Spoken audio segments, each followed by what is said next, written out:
What's going on, guys? Connor Wells here. Welcome back to the channel. I hope you're all having a fantastic day. I hope you're all safe and well, and thank you very much for joining me for another video. In this video, I'm going to be talking about some common and very easily made beginner photography mistakes. When going into photography, there are a lot of mistakes you can make. Those aren't bad things. You learn from your mistakes. So in a way, I encourage you, make those mistakes, but in the long run, learn how to avoid them. Let's roll the intro.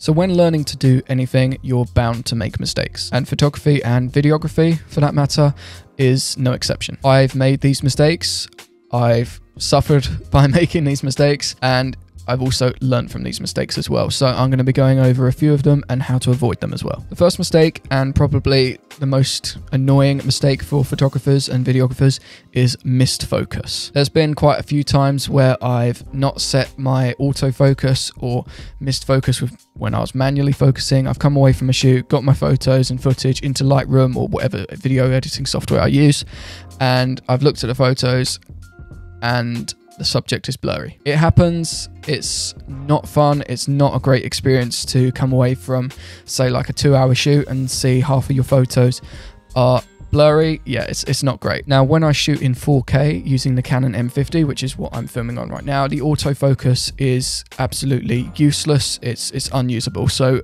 I have sort of practiced and trained myself into using manual focus. When I eventually get a camera that has 4K and it has great autofocus, these videos are going to look even better.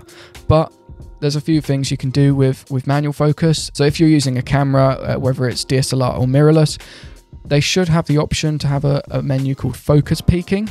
That'll basically show like a red outline of the subject and the object. If that is glowing red, that means it's in focus. Now, switching it back to autofocus, there's two main options. You've got one shot and servo. Servo will basically track and continue to track focus. One shot focus will refocus every time you've pressed the shutter button. I usually keep it on servo. It's just more reliable. The next thing is preparing for a shoot. There have been many times where I have turned up to a shoot with 3 full SD cards from previous projects.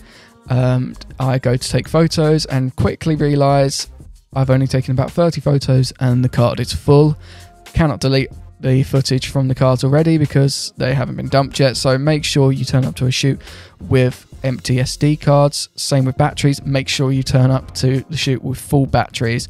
I usually bring about 5 or 6 spare batteries. The battery life on this camera is not great, so I do not want to be halfway through like a video shoot or a filming day and I've quickly run out of batteries. So bring spare batteries. If you're on the same sort of location and site, try and bring a battery charger or a portable thing. That's not necessary in most cases, but always be prepared. Speaking of SD cards, back up your files. It's very easy to keep your files just on one place, on one hard drive. I get into a very good habit of keeping it all on separate hard drives, splitting it. I have a duplicate hard drive, like I've said before, of everything, every bit of work, every video file, every Final Cut library. I keep it on a separate hard drive, away from site, out of the office, out of my home, somewhere else, completely safe.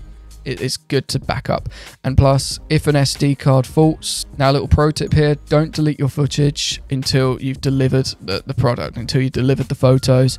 Don't delete them off your SD card, even if they're on the hard drive, because, you know, your hard drive could corrupt. You know, it's a bit paranoid, but I like to be prepared. Next bit of advice is don't overdo it. Don't over edit, because over editing can completely and very, very quickly ruin a photo. You know, start with the basics, get your contrast, get your exposure right, then work on the shadows, the highlights, the midtones, everything. So don't over edit it, don't over saturate it as well. There's been many times where I've come away from like an editing session, I take a little look back at the photos and think that person wasn't that orange, so I, you know, bring that saturation down. Don't go for the HDR effect, and you know, unless that's what you're going for the vibe of the shoot. But yeah, don't don't over process, don't over edit your photos. The next bit of advice is about awkward posing.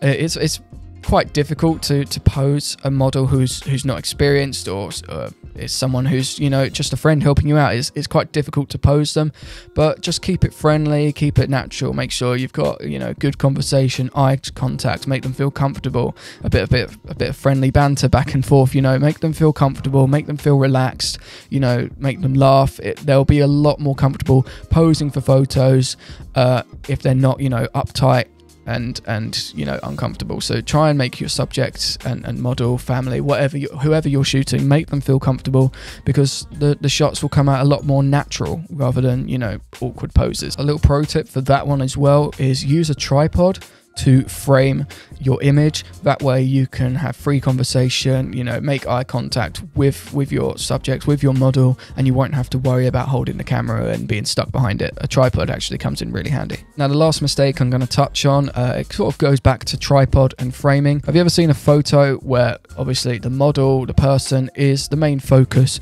of the image, and then you see a tree growing out from behind their head, or a lamppost, or a building? They're not good composition for a photo. It's quite distracting from the subject. As you can see, I've got a plant right there. It's to the side of my head. It would look a bit weird if it was coming out from my head. So yeah, same with photos. Don't have like any trees or something growing, like sprouting out behind their head, because it can just look a bit distracting. The last little pro tip regarding that mistake is, when you're looking through your EVF or through your screen, just do a little visual look around, make sure there's no distracting objects in the frame. You know, it's good to take your time with your photos. Take your time to frame them. You know, you're in no rush. So yeah, patience. So I hope you found this video useful. These are all mistakes that I've made. These are all mistakes that I've learned from. Like I said, any hobby, any art form, you're bound to make mistakes along the journey, and you learn from those mistakes. Don't fear mistakes. Fear is a skill, fear is an asset, and yeah, learn from those mistakes and teach others as well. If you've got any other like photography sort of beginner mistakes, let me know in the comments below. Would love to get that conversation going. Thank you very much for watching this video. Don't forget to like, share, comment and subscribe, and I'll see you guys in the next one. Peace.